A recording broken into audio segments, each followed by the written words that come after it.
एक और युद्ध के बारे में बात करते हैं।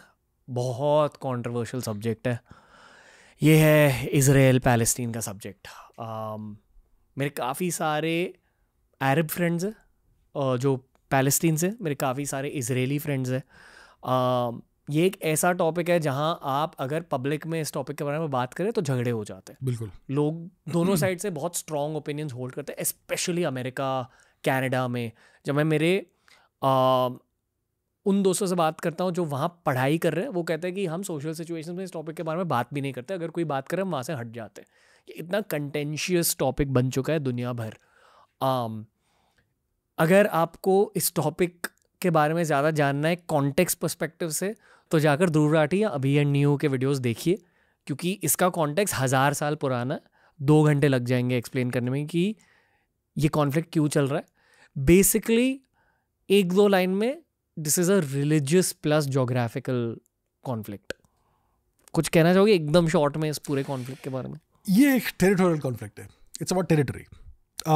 कुछ लोग कहेंगे कि देखिए इसमें कोई मोरालिटी की बात नहीं है, we will keep morality out of it, हम कोई भी साइड्स नहीं लेंगे। देखिए हमारे लिए इस रेस में कोई घोड़ा नहीं है, we don't have any horse in the race. हुआ क्या है कि भाई 1940 समथिंग में इजराइल की स्थापना हुई, और जो वहाँ पर लोग रह रहे थे वो कहते हैं कि भाई आपने हमारी ज़मीन हड़प ली है।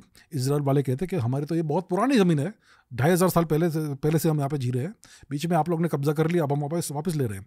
ये दोनों sides to some extent justified हो सकती है परहैप्स, या फिर नहीं भी हो सकती है।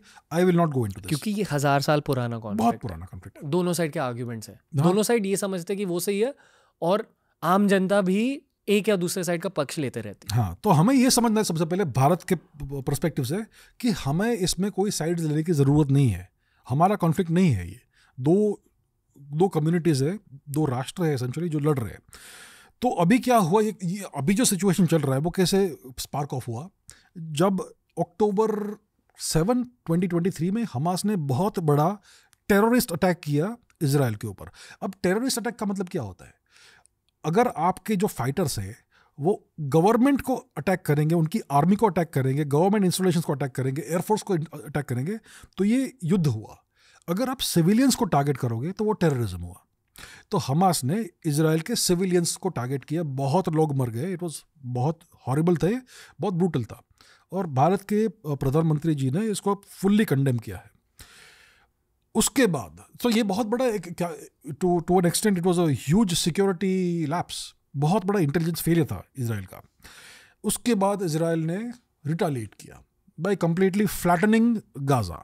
अभी अगर आप इजराइल का मैप देखोगे, वहाँ पे देखोगे आप, एक वेस्ट बैंक है, रिवर जॉर्डन का वेस्ट बैंक, वहाँ पर पैलेस्टीनियंस रहते हैं, उसको अलग से एक सेल्फ गवर्निंग टेरिटरी बनाया है।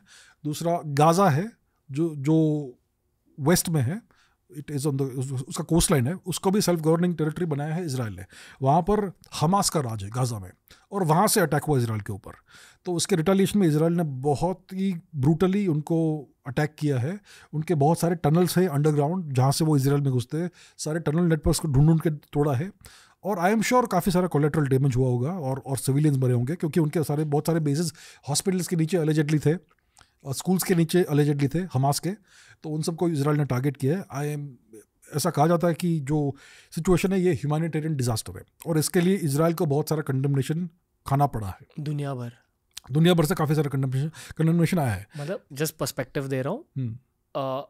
फॉर एग्जाम्पल अमेरिका में अगर आपने एक पार्टी में सोशल सिचुएशन में इस टॉपिक के बारे में बात करी, तो आधे लोग इजराइल की साइड पे, आधे लोग पैलेस्टीन की साइड पे। बहुत पोलराइजिंग सिचुएशन है। बिल्कुल। जो लोग पैलेस्टीन की साइड पे है वो कहते हैं कि ये देखो इजरायली गवर्नमेंट नेतन्याहू ने इतने सारे बच्चों को भी मार दिया, हमास को डेफिनेटली मारा है, पर हमास के टनल्स, वो हॉस्पिटल्स, लोगों के घर के नीचे थे। हाँ। और जो लोग इजराइल के फेवर में, वो टेररिस्ट अटैक को हाईलाइट करते हैं और कहते हैं कि पर शुरुआत तो वहाँ से हुई और ये बस रिटेलिएट कर रहे हैं। आपकी राय क्या है यहाँ? क्योंकि लोग ये कहते हैं कि बहुत सारे इजरायलीज नेतन्याहू के ये डिसीजंस को सपोर्ट नहीं भी करते। क्योंकि कुछ लोग मानते हैं कि यार डेफिनेटली हमास एक टेररिस्ट ऑर्गेनाइजेशन है, बट बच्चों को नहीं मारना चाहिए।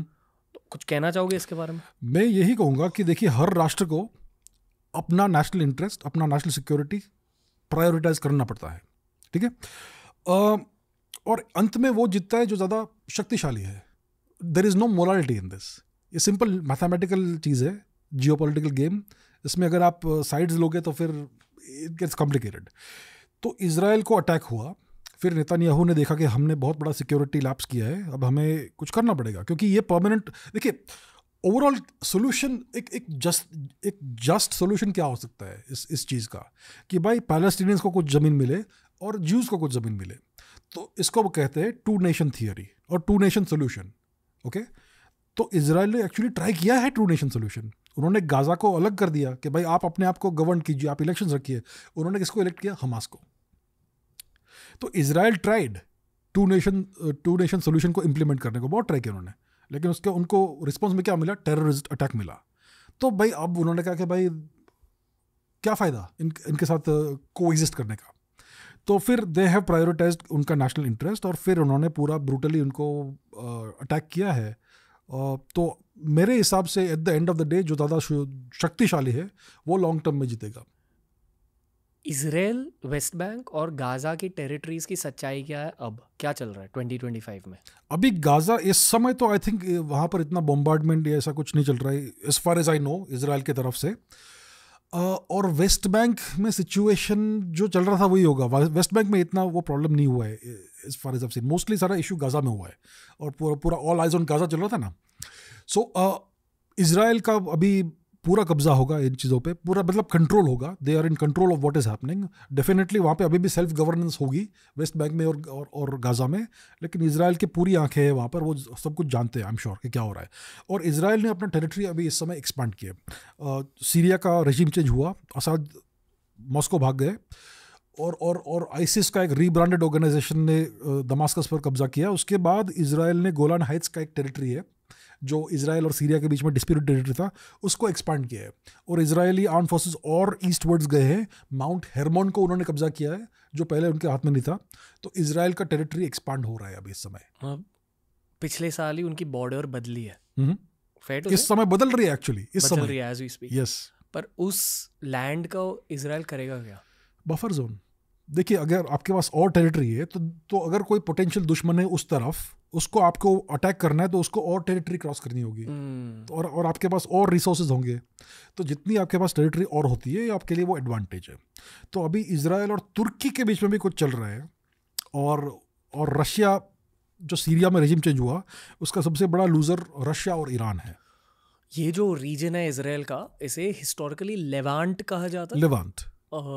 मैं जितना भी पढ़ रहा हूँ हिस्टोरिकल फिगर्स के बारे में, अलेक्जेंडर या जितने भी वो टर्किक लीडर्स हैं, ये लेवांट रीजन बहुत ज़्यादा हीटेड रीजन रहा है हिस्टोरिकली स्पीकिंग. बॉर्डर्स बदलते रहते हैं, युद्ध होते रहते हैं, और वहाँ से रिलीजन्स भी उत्पन्न होते हैं. क्या अब भी लेवांट में बहुत ही ज़्यादा टेंशन है? That's the question. क्या चल रहा है? देखिए लेवांट का जो टेंशन है उसका सोर्स क्या है? उसका सोर्स है external interference.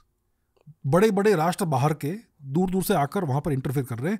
They are taking sides. एक राष्ट्र को दूसरे राष्ट्र के विरुद्ध पोजीशन करते हैं और फिर वॉर्स होते हैं. पर हिस्टोरिकली ये जगह इतनी ज़रूरी क्यों है, क्यों रही है? देखिए मिडिल ईस्ट, वेस्ट एशिया क्यों इंपॉर्टेंट है आज हिस्टोरिकली? पिछले 150 साल में oil number 1 oil exporting region of the world. पूरी दुनिया को ऑयल की ज़रूरत है. इसके लिए जो भी इस रीजन को कंट्रोल करता है वो पूरे ऑयल ट्रेड को कंट्रोल करता है, ऑयल सप्लाई को कंट्रोल करता है. उसके पहले जब ऑयल मिला उसके पहले वहाँ सुएज कैनाल था, और सुएज कैनाल को बोलते थे कि it was the spinal column of the British Empire. अगर ब्रिटेन को इंडिया के साथ जो भी करना था वो करना था तो they had to go through Suez. Otherwise बहुत सारे लैंड रूट्स है which were very expensive, very time consuming.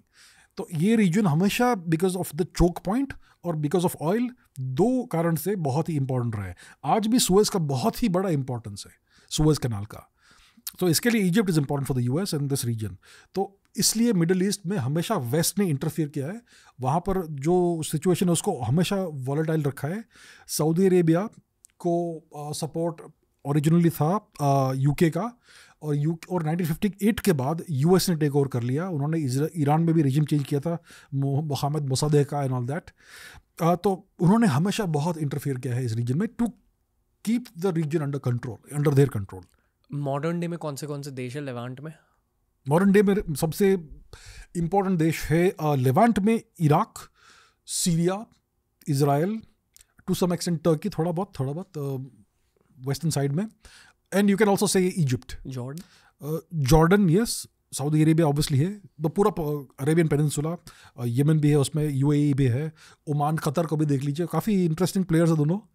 और अगर एक्सपांड करना है ज्योग्राफी को तो ईरान भी बहुत ही इंपॉर्टेंट प्लेयर है इस रीजन में, और नॉर्थ में कॉकासस रीजन जहाँ पे रशिया का इन्वॉल्वमेंट आता है, बहुत ही कॉम्प्लिकेटेड जगह है। कुछ साल तक वहाँ पर स्टेबिलिटी थी because of the Ottoman Empire, उन्होंने पूरा रीजन ले लिया था, पूरा उनका एक आयरन फिस्ट था उसके ऊपर। कितने सालों के लिए?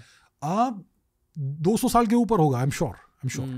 फिर लेकिन ऑटोमन एम्पायर क्रम्बल होने लगा लेट 19th सेंचुरी में, और 20वीं शताब्दी की शुरुआत तक हर कोई घुस चुका था उस जगह में, तेल की वजह से, तेल की वजह से डेफिनेटली, और because of the Suez choke point, बहुत कुछ।